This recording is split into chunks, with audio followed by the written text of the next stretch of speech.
ठोसों के बारे में पढ़ा था विस्तृत रूप से। आज हम जो है वो नया एक टॉपिक होगा इसमें, और इस चैप्टर में सबसे ज़्यादा क्वेश्चन जो है इसी टॉपिक के अंतर्गत आएंगे। तो हम पढ़ेंगे क्रिस्टल जालक यानी क्रिस्टल लैटिस। तो आप जालक का मतलब यानी जाल ऐसा कुछ समझ में आता है। तो क्रिस्टल जालक यानी जाल इस तरह की व्यवस्था जिसमें अवयवी कण जो है वो एक निश्चित व्यवस्थित तरीके से क्या होते हैं, व्यवस्थित रहते हैं, उसको हम क्या कहते हैं, क्रिस्टल जालक कहते हैं। तो हम इसमें लिख सकते हैं क्रिस्टलीय ठोसों में अवयवी कण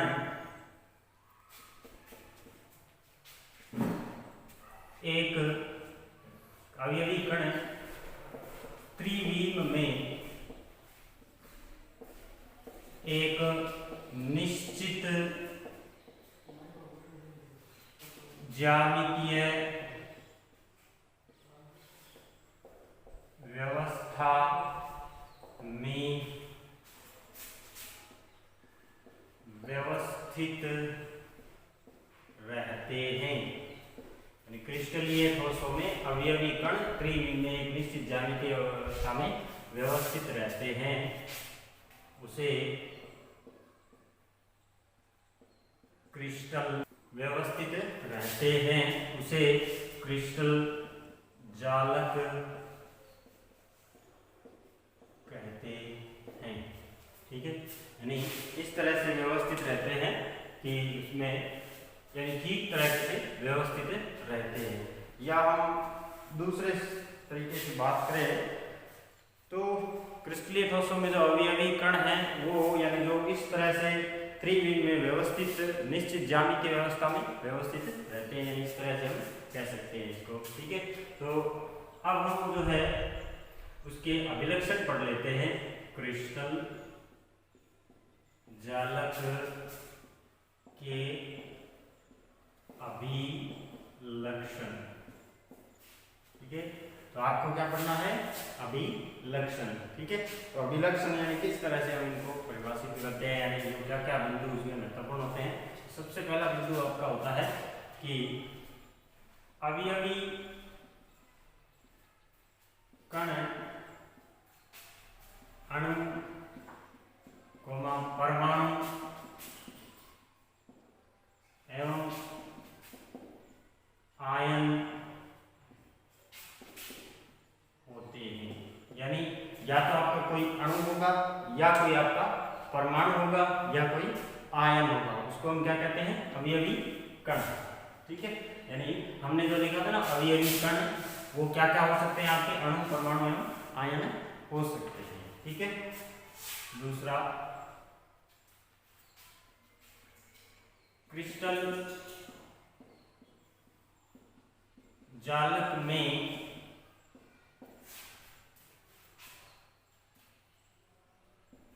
अवयवी कणों को बिंदु के रूप में दर्शाते हैं।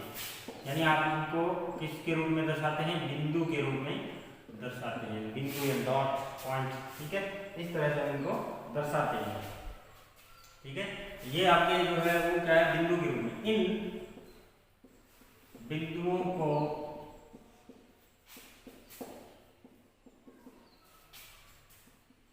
जालक बिंदु या हम कहेंगे जालक स्थल। क्या कहेंगे, जालक स्थल। क्या कहते हैं, जालक बिंदु या जालक स्थल कहते हैं। ठीक है, लैटिस पॉइंट। ठीक है, तो हम इसको जालक बिंदु मतलब, क्योंकि हमें क्या है कि अवयवी कण लिखेंगे तो बहुत ज़्यादा टाइम वेस्ट हो जाएगा और हम उसको दर्शा नहीं पाएंगे, व्यवस्थित नहीं कर पाएंगे, इसलिए हम उनको क्या मान लेते हैं, एक बिंदु सदृश से मान लेते हैं। यानी ये जो अवयवी कण होते हैं अणु परमाणु यहाँ है, उनको हम इस तरह से बिंदु के रूप में दर्शाते हैं। बिंदुओं को ये हम क्या कहते हैं, जालक बिंदु या जालक है। ठीक है, ये जो पॉइंट है हमारे आगे काम में आएंगे। उसके बाद हम कह सकते हैं कि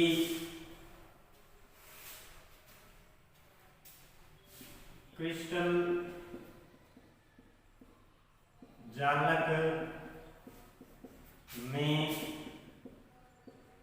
बने तल क्रिस्टल तल यानी क्रिस्टल प्लेन जिसको बोलते हैं, क्रिस्टल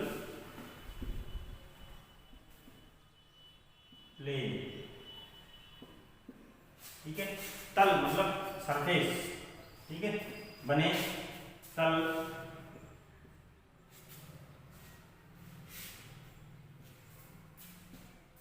क्रिस्टल तल कहलाते हैं, ठीक है। इस तरह से हम बता देंगे इसको, क्रिस्टल तल कहलाते हैं। तो हमारे ये जो है पॉइंट हो गए 3 कि इसमें अवयवी कण कौन होते हैं, अनुपरमाणु आयन होते हैं, और इनको किसके रूप में दर्शाया जाता है, बिंदुओं के रूप में दर्शाया जाता है। क्रिस्टल जालक में बने तल जो है वो क्रिस्टल तल कहलाते हैं। अब हम जो है अगला जो है उसमें पढ़ेंगे एकक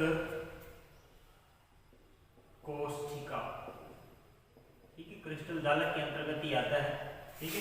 तो इसमें पढ़ेंगे एकक कोशिका, इसको एक और नाम बोलते हैं इकाई सेल, इकाई कोशिका, ठीक है, यानी इसको हम कह सकते हैं यूनिट सेल, ठीक है, यूनिट सेल। जिस तरह से आपके शरीर के अंदर जो कोशिकाएं होती है वो हमारे शरीर की एक मूलभूत इकाई होती है, उसी तरह जालक के अंदर, क्रिस्टल जालक के अंदर भी मूलभूत एक इकाई होती है, उसको हम कहते हैं इकाई कोशिका।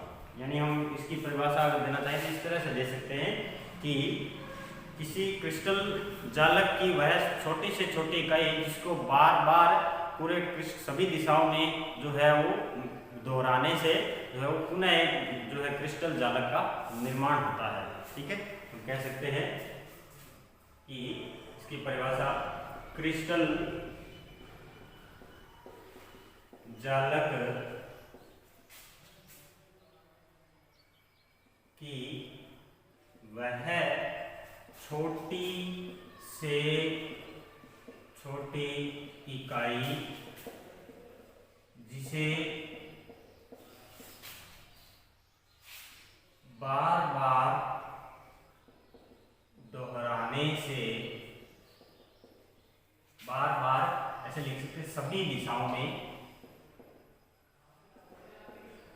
सभी दिशाओं में दोहराने से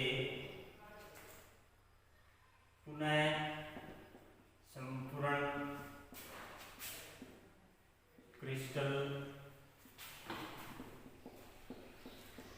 जालक का निर्माण होता हो, उसे क्या कहते हैं, एकक कोशिका, से एकक कोशिका या यूनिट सेल कहते हैं, ठीक है। तो ये आपकी क्या हो गया, क्रिस्टल जालक की इकाई की परिभाषा हो गई, ठीक है, यानी क्रिस्टल एक इकाई सेल की परिभाषा हो गई, यानी ये छोटी से छोटी इकाई है जिसको हम बार बार अगर दोहराते जाएंगे तो ये पुनः एक नए क्रिस्टल जालक का निर्माण हो जाएगा, ठीक है।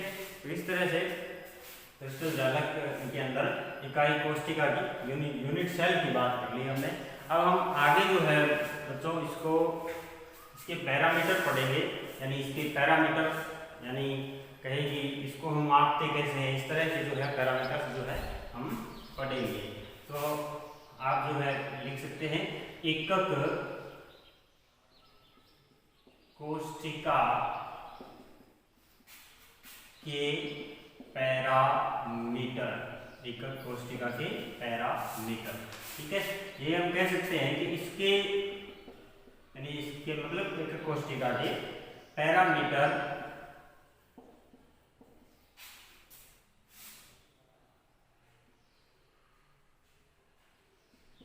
एकक कोशिका के, ऐसे कह सकते हैं पैरामीटर अभिलाक्षणिक गुण इसके जो पैरामीटर हैं वो इसके क्या होते हैं, अभिलाक्षणिक गुण होते हैं। ठीक है, अब पैरामीटर्स क्या क्या होते हैं देखो, इस तरह से हम एक डायग्राम बना लेते हैं। इस डायग्राम से जो है हम इसके पैरामीटर्स की बातें कर लेंगे। छोटा सा डायग्राम जो है बना लेते हैं, यानी आपको इस तरह से बनाना भी सीखना होगा इसको, क्योंकि बार बार जो है हम इसको बनाएंगे।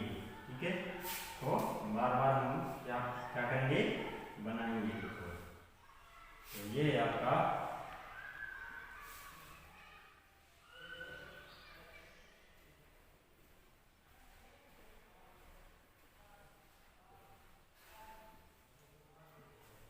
ये हो गया आपका एक एकक कोष्ठिका, कमरा कोष्ठिका जिसको बोल सकते हैं, और इसके अंदर 3 पैरामीटर हम इस तरह से दर्शा देंगे।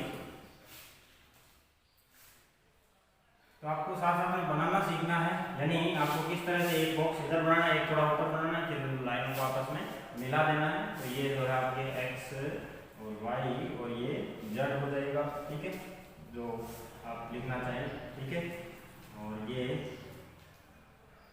आपके अल्फा, बीटा, गामा, और इधर ये हो जाएगा a। ठीक है, ये b और ये आपका c। ठीक है, यानी a, b व c क्या है यहाँ पर, अक्षीय लंबाई, यानी अक्षीय लंबाइयाँ हो गई, और आपके अल्फा, बीटा व गामा क्या हो गए, अक्षीय कोण। क्या होते हैं, अक्षीय कोण। ठीक है, ये आपकी जो है एकक कोष्ठिका के जो पैरामीटर्स हो गए, इसके बारे में हमने बात की। अब आप देखिए कि जो a और b, अक्षीय लंबाई a और b के बीच में कौन सा कोण है, अल्फा, और a और c के बीच में जो है बीटा, यानी आप इसे लिख सकते हैं a व b के बीच कोण कौन सा होगा, आपका अल्फा, और a व c के बीच कौन सा होगा, आपका बीटा, और b व c के बीच कौन सा रहेगा, आपका गामा रहेगा। ठीक है, ये इस तरह से इसके क्या हो गए, पैरामीटर्स हो गए, इस तरह से कोण हमने बता दिया। अब हम आगे आगे बारे में पढ़ेंगे। अब हम पढ़ते हैं एकक कोष्ठिका के प्रकार, यानी क्रिस्टल तंत्रों के टाइप में। पहला पॉइंट जो है आपका एकक कोष्ठिका के प्रकार। सबसे पहला प्रकार आपका आता है आद्य एकक कोष्ठिका। ठीक है, क्या नाम होता है, आद्य एकक कोष्ठिका, जिसको अंग्रेजी में या इसको सामान्य एकक कोष्ठिका भी बोलते हैं। हिंदी में दूसरा नाम इसका सामान्य एकक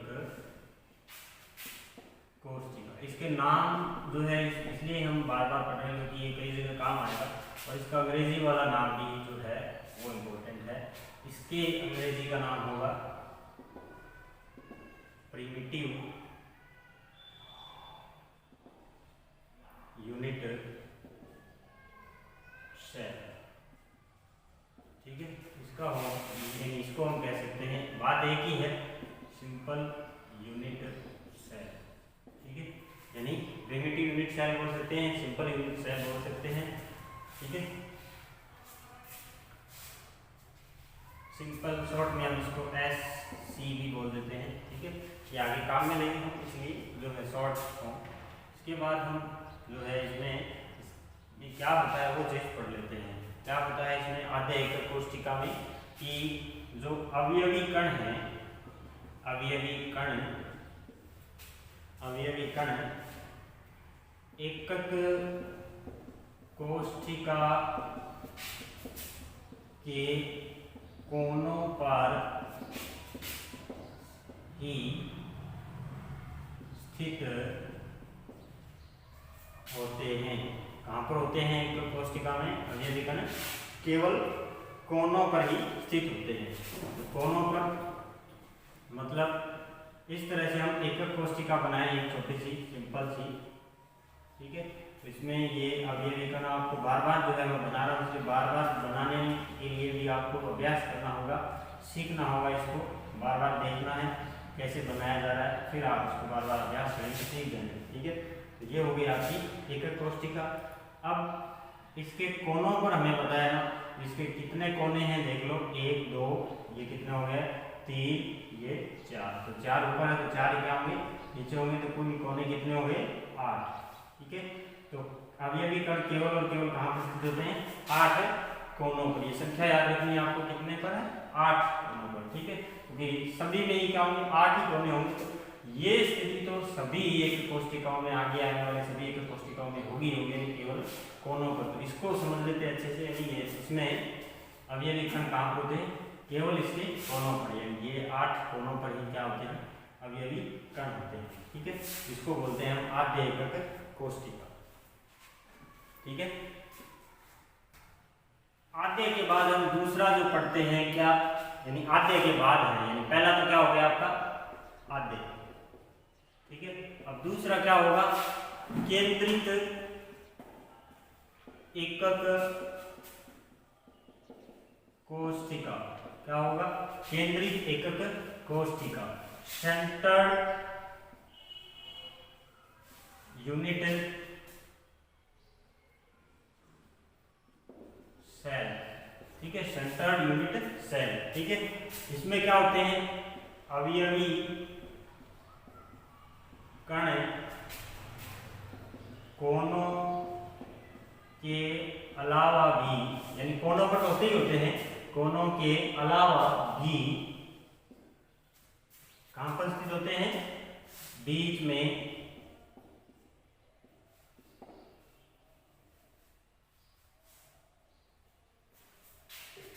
या फलकों के मध्य स्थित होते हैं। तो ये जो एकक कोष्ठिका ना आपके 2 प्रकार की होगी। ठीक है, यानी ये जो केंद्रित एकक कोष्ठिका होगी आगे फिर 2 प्रकार की होगी, 2 या 3 प्रकार की होगी, 3 प्रकार की। ठीक है, तो पहला प्रकार जो है आपका इसमें ये हो जाएगा काय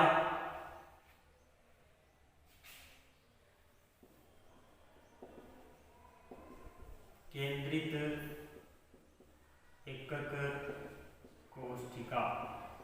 ठीक है, काय केंद्रित, यानी काय का मतलब बॉडी, बॉडी सेंटर्ड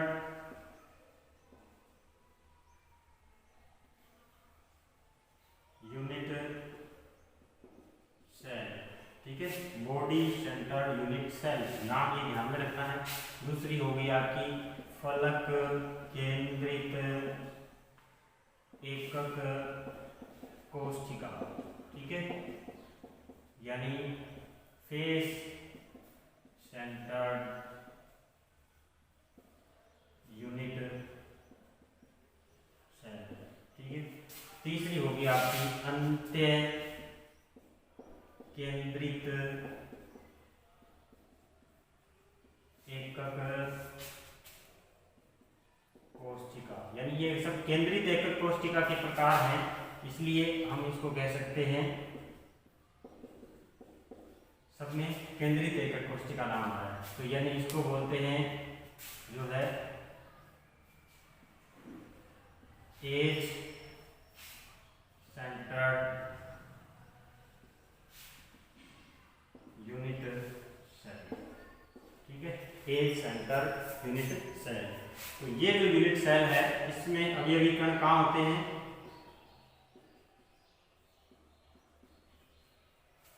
कोनों के अलावा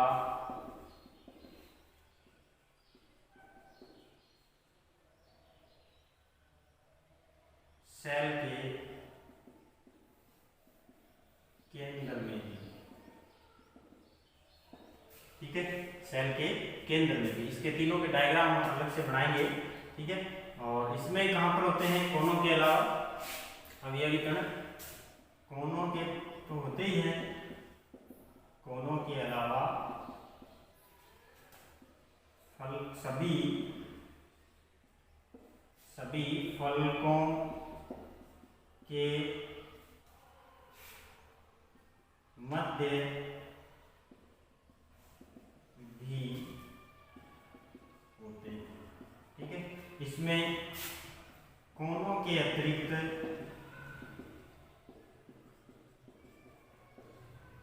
इसमें कहाँ होते हैं, कोनों के अतिरिक्त सभी नहीं कह सकते, केवल दो आमने सामने की फलकों पर, ठीक है। यानी कहाँ कहाँ होते हैं, अवयवी कणों के कोनों के अलावा केंद्र में, सभी फलकों के बीच में और सभी कोनों के आमने सामने जो है, इन कोनों के अतिरिक्त जो है आमने सामने के दो फलकों के बीच में, ठीक है। तो हम इनके डायग्राम बनाते हैं आगे। हम देखते हैं BCC यानी बॉडी सेंटर्ड यूनिट सेल, ठीक है। तो BCC शॉर्ट फॉर्म इसकी है, इसको इसी तरह से आप याद रखना है। BCC कैसा होता है कि 8 आधे में हमने पढ़ा था 8 कोनों पर होते हैं, हमने पढ़ा था कि अवयवी कण BCC में अवयवी कण कोनों के अलावा सेल के केंद्र में भी होता है। तो सेल के केंद्र में मतलब ये देखो, ये बीच में एकदम बॉक्स जो है, इस तरह से आप एक डिब्बा देख सकते हो बॉक्स के अंदर, उस बॉक्स के एकदम बीच में जो है क्या होता है, अवयवी कण होता है, ठीक है। और इसके बाद आप देखते हैं FCC यानी कोनों के अलावा सभी फलकों के बीच में। तो ये हम बना देते हैं कि ये जैसे मान लीजिए ऊपर वाली फलक हो गई, इस ऊपर वाली फलक के बीच में हो गया, ये इधर साइड वाली फलक हो गई इसके बीच में हो गया, और ये आपके जो है इधर वाली फलक हो गई इसके बीच में हो गया, और ये इधर वाली जो है फलक हो गई इसके जो है नीचे वाली जो फेस है उसके बीच में हो गया। अब हम देखते हैं कि एक तो हमारी जो रह गई जो है सामने वाली, यानी ऊपर और नीचे वाली जो है इस तरह की जो फलकें हैं, यानी सामने इधर इस तरफ वाली, तो ये इस तरफ वाली में हो गया, और एक ये जो पीछे जो है ना वो इसमें हो गया। तो आप इसको ऐसे समझ सकते हो कि 6 फलकों के अंदर हो गए, सभी 6 फलक होती है। अब एक कमरे को देखिए, आप अपने कमरे के अंदर देखिए, तो कमरे के अंदर जो है आपकी टोटल जो है कितनी दीवारें हैं, 6 दीवारें हैं। देखिए कैसे, तो 4 तो आप देखते हो कि चारों दिशाओं में हो गई, एक छत हो गई और एक आपका फर्श हो गया, तो ये हो गई टोटल 6।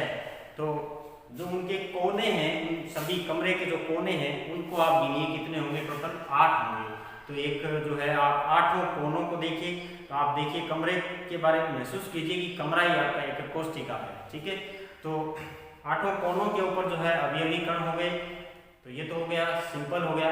अब BCC देखते हैं, कमरे के बीच में आप बीचों बीच, ठीक है, न छत के टच हो रहा, न फर्श के टच हो रहा, न चारों सिक्सी दीवार के टच हो रहा, तो आप बीच में एक रखिए तो बन जाएगा आपका BCC, ठीक है। अब आते हैं FCC के ऊपर। तो FCC के अंदर क्या होता है कि 8 कोनों पर हो गए आपके। अब कमरे के अंदर देखिए और सभी दीवारों को देखिए, 6 के 6 दीवारें, छत और फर्श को जोड़कर 6 दीवारों को देखिए, तो सभी के बीच में एक एक गोला रख दीजिए आप, सभी के बीच में महसूस कीजिए कि एक एक गोला आपने लगाया है सभी 6 की 6 दीवारों पर, तो वो क्या बन जाएगी आपकी स्ट्रक्चर, FCC बन जाएगी। अब आती है आपकी ECC यानी लास्ट वाली जो है, इसको बोलते हैं एज सेंटर्ड जो है, इसको एंड सेंटर्ड भी बोलते हैं कई बार, एंड सेंटर्ड भी, ठीक है। इसको हम ऐसे लिख देते हैं एंड सेंटर्ड, ठीक है। तो इसको ECC बोलते हैं, ठीक है। तो इसमें क्या पढ़ा था हमने कि कोनों के अलावा, कोनों पर तो है ही है, ठीक है, केवल तो आमने सामने की फलकों पर भी क्या होते हैं, अवयवी कण होते हैं। तो आमने सामने किन्हीं आमने सामने की 2 फलकों पर, मान लीजिए आपके कमरे की जो दीवार है, जैसे मान लीजिए ये दीवार और इसके जस्ट सामने वाली जो दीवार है, इसके ऊपर अवयवी कण हो, तो देखिए आप कि ये दीवार और नीचे फर्श को छोड़ दिया आपने, फिर सामने वाली पे आ गया, या फिर इधर से देखना चाहिए तो ये दीवार और ऊपर छत को छोड़ दिया, फिर एक अवयवी कण आ गया, और या फिर इधर ऐसे देखना चाहिए कि ये जो है आपका मान लीजिए इन दोनों में है, तो यहाँ पर फिर इस दीवार को छोड़ दिया आपने, फिर जो है उस दीवार पे है, या फिर इधर से देखना चाहिए तो इस दीवार पे है, इसको छोड़ दिया उसमें, यानी केवल बिल्कुल जो है इट क्या होगा, एकांतर क्रम में होगा, और आमने सामने की किन्हीं 2 फलकों की क्या होंगे, बीच में अवयवी कण होंगे। मान लीजिए मैंने इसके और इसके जो है फलकों में अवयवी कण लगा दिए, तो आपने क्या किया, इसको छोड़ दिया, इसमें आ गया, इसको छोड़ दिया, इसमें आ गया, ठीक है। और जो इसमें आप इधर सामने वाले को छोड़ दिया और उसमें आ गया, ठीक है। तो इस तरह से आप सभी में देख सकते हो, इसको बोलते हैं ECC यानी अंत्य केंद्रित एकक कोशिका। हम पढ़ते हैं 7 क्रिस्टल तंत्र, ठीक है, हमारा जो बोर्ड छोटा है इसलिए हम इसको कई टुकड़ों में देखेंगे। पहले 1 2 3 चीज देख लेते हैं। सबसे पहले जो है इसमें होता है क्यूबिक, ठीक है, आप इसको इस तरह से लिख सकते हैं। एक होता है टेट्रागोनल, ठीक है, और एक होता है ऑर्थोरोम्बिक,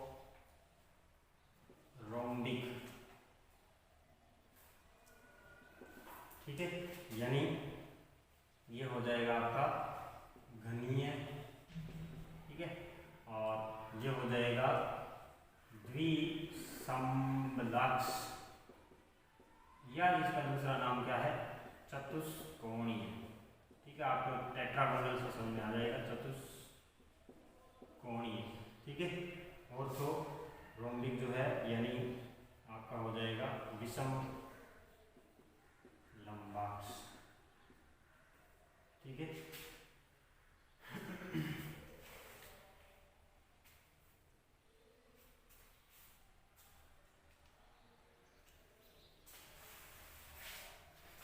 इस तरह से इसमें अक्षीय जो लंबाई है वो क्या होती है, तीनों लंबाइयाँ बराबर होती है। हम इनको एक एक डिटेल में जो है बात करेंगे इस अक्षीय लंबाइयों की और अक्षीय कोण की। और फिलहाल जो इसको देख लेते हैं। ये टेबल आपको जो है वो किसी न किसी तरीके से याद करनी ही होगी, ठीक है। तो आप इसको 2 3 बार बनाओगे, देखोगे तो याद हो जाएगी। अक्षीय कोण, ठीक है। तो कोण जो है इसमें हमने पढ़े थे, एक कोष्ठिका में पढ़े थे, वही है, यानी ये जो हमने जो पढ़े थे अभी एक कोष्ठिकाएं, उसको हम जो है किस तरह से कितने तरीके से हम बना सकते हैं, कितने तरीके से जो है इस प्रकृति में जो है ये पाई जाती है, उनके बारे में पढ़ रहे हैं, ठीक है। तो कोण होते हैं आपके अल्फा, बीटा और गामा, और इसमें जो तीनों कोण होते हैं वो 90 डिग्री के होते हैं। इसमें भी क्या होते हैं, अल्फा, बीटा और गामा जो है वो तीनों के तीनों कोण क्या होते हैं, 90 डिग्री के होते हैं। फिर इसके बाद जो इसमें अल्फा, बीटा और गामा, इसमें भी जो है वो तीनों कोण क्या होते हैं, 90 डिग्री होते हैं। इसके उदाहरण जो है वो आप देख सकते हैं। सबसे सामान्य उदाहरण है NaCl और Au, ठीक है। और इस तरह से 1 2 उदाहरण आप देख सकते हैं अपने बुक में।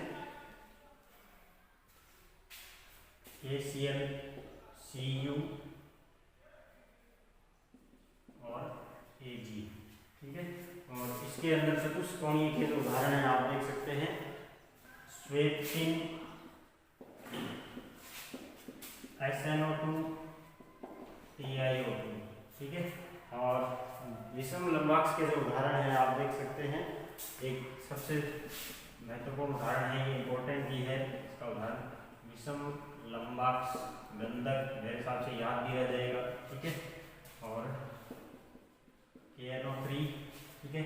इसके अलावा K2SO4, ठीक है। तो इस तरह से और भी उदाहरण आपको बुक में मिल जाएंगे। इसके बाद हमने पढ़ा था, एक तो पढ़ा था क्यूबिक, ठीक है, और एक पढ़ा था टेट्रागोनल, ठीक है, क्यूबिक, टेट्रागोनल, और एक और पढ़ा था रोम्बोहेड्रल, ठीक है। इसके बाद हम पढ़ेंगे जो है रोम्बोहेड्रल हम पढ़ेंगे, ऑर्थोरोम्बिक पढ़ा था, रोम्बोहेड्रल, ठीक है। और यानी इसको नाम लेते हैं त्रिसमलक्ष, या इसका एक और नाम त्रिकोणीय भी होता है, ठीक है। और एक होता है हेक्सागोनल, यानी षटफलकीय।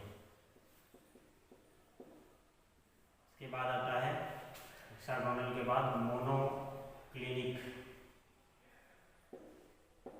ठीक है। इसके बाद आता है ट्राइक्लिनिक, ठीक है, ट्राइक्लिनिक। और मोनोक्लिनिक को हम बोलते हैं एक नताक्ष, इसको बोलते हैं त्रिनताक्ष, ठीक है। इसके अंदर अक्षीय दूरियां जो होती है वो तीनों क्या होती है, बराबर होती है, ठीक है। तीनों क्या होती है, बराबर। इसके अंदर जो है वो 2 बराबर होती है, 1 बराबर नहीं होती है। उसके अंदर जो है वो कोई सी भी बराबर नहीं होती है। ठीक है, और इसके अंदर भी क्या होती है, तीनों बराबर नहीं होती है। ठीक है, हमने जो शुरू वाले पढ़े थे उसमें तीनों में क्या क्या था कि ए बी और सी तीनों क्या थी, यानी आपके क्यूबिक में क्या था, यानी क्यूबिक, और फिर हमने पढ़ा था टेट्रागोनल, और एक पढ़ा था हमने ऑर्थोरोम्बिक। ठीक है, यानी घनीय, चतुष्कोणीय और एक समलंबाक्ष, विषमलंबाक्ष। इन तीनों के अंदर अक्षीय दूरियां शायद हमने ऐसे लिख दी थी, ए बी बराबर सी, तीनों में बराबर दिखा दी थी, और ऐसा नहीं होता है, उसको आप करेक्शन कर लेना, ये और ये, यानी इसमें दो बराबर होती है, एक बराबर नहीं होती, इसमें जो है वो तीनों बराबर नहीं होती है। इस तरह से करेक्शन कर लेना, बाकी सही है। ठीक है, तो इसमें इस तरह से होता है। बाकी हम इनकी एक एक की डिटेल जो है अलग अलग से पढ़ेंगे। इसके बाद इसमें अक्षीय कोण देख लेते हैं, अल्फा, बीटा और गामा।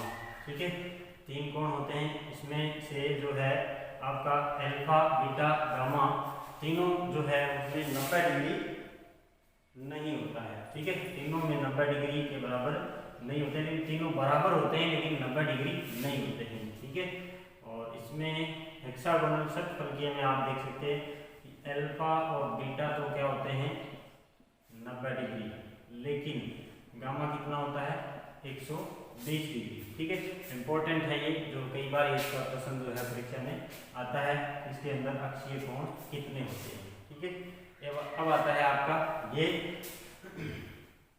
तो इसके अंदर आप जो है अल्फा और जो गामा है, अल्फा और गामा वो तो क्या होते हैं, दोनों 90 डिग्री होते हैं, लेकिन बीटा जो कोण होता है वो 90 डिग्री नहीं होता है। ठीक है, ये ध्यान रखना है। तीसरा जो है इसमें लास्ट जो है इसका प्री नताक्ष का, इसमें आप सीधा सीधा याद रख सकते हो कि अल्फा, बीटा, गामा और जो है तीनों में से कोई न तो 90 होता है न तो बराबर होते हैं, बस बिल्कुल अलग अलग होते हैं। ठीक है, अब हम इनके उदाहरण देख लेते हैं। प्री समताक्ष के उदाहरण जो है कैल्साइट यानी CaCO3, क्वार्ट्ज। ठीक है, षटफलकीय का उदाहरण आप देख सकते हैं ग्रेफाइट। ठीक है, इसके अलावा कोई उदाहरण अगर है PbI2। ठीक है, और उसके अंदर उदाहरण आप बता सकते हैं, एक तो होता है एक नताक्ष गंधक। ठीक है, एक तो ये इंपॉर्टेंट है आपका, सबसे इंपॉर्टेंट, और ये गंधक वाले जो है दोनों एक विषम नताक्ष आया था ना वो, और ये एक नताक्ष गंधक। एक इसमें जो है वो Na2SO4.10 H2O। ठीक है, और इसके जो उदाहरण हैं वो आप देख सकते हो K2Cr2O7 और H